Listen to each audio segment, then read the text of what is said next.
Welcome to Spoken Way. අපි අද කතා කරන්නේ මෙන්න මේ වචන තුන බලන වචන තුන both either neither.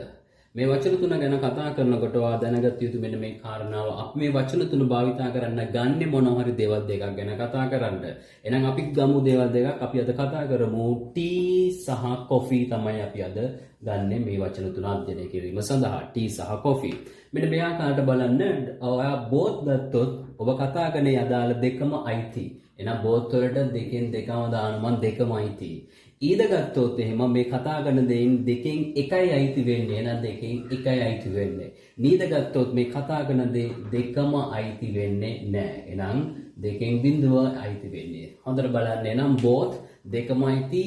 ඊද දෙකෙන් එකක් අයිති. නීද දෙකම අයිති නැහැ. කොහොම නමුත් මේ වචන තුනම ගන්නෙ මොනවා හරි දේවල් දෙකක් ගැන කතා කරන්න.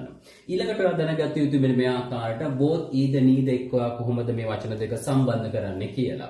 දැන් both සම්බන්ධ කරන්නේ and කියන වචනේ අරගෙන either සම්බන්ධ කරන්නේ o වලින් neither සම්බන්ධ කරන්නේ no වලින්. දැන් අපි බලමු මේ වචන ටිකෙන් ආවේ මොන වගේ වෙනසක්ද කියලා. tea and coffee තේ සහ coffee දෙකම. okay tea or coffee තේ හෝ coffee දෙකෙන් එකක්. tea no coffee කෝපිවත් තේවත් නෙමෙයි දෙකම අයිති වෙන්නේ නැහැ. එහෙනම් අපි වාක්‍ය එක්ක දාලා අදහස ගමු. I drink both tea and coffee. මම තේ සහ කෝපි දෙකම බොනවා. I drink either tea or coffee. මම තේ හෝ කෝපි බොනවා. right. I drink neither tea nor coffee. මම තේවත් කෝපිවත් බොන්නේ නැහැ. කියන්නේ මේ දෙකම බොන්නේ නැහැ. තව ටිකක් අපි මේක තේරෙන විදිහට ගමු. I drink both tea and coffee in the morning. මම උදේට තේ කෝපි දෙකම බොනවා. ප්‍රායෝගික නෑ. නමුත් අපි උදාහරණයක් විදිහට ගමු. I drink either tea or coffee in the morning. මම උදේට තේ හෝ කෝපි බොනවා. දෙකෙන් එකක් මොනවා හරි. right. I drink neither tea nor coffee in the morning. මම උදේට තේවත් කෝපිවත් බොන්නේ නෑ. එහෙනම් එයා මේ දෙකම දොන්නේ නැහැ. එයා එහෙනම් වෙන දෙයක් හෝ මුකුත් දොන්නේ නැති වෙන අවස්ථාවක් වෙන්න පුළුවන්.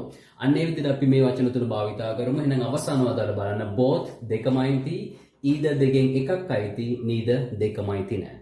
අපි මේ විදිහට ඉස්සරහට ඔයාලට අවශ්‍ය කරන සියලුම ග්‍රාමර් කොටස් අපි ඉස්සරහට සාකච්ඡා කරගෙන යමු. නැවත වීඩියෝ එකකින් හම්බෙමු. Thank you.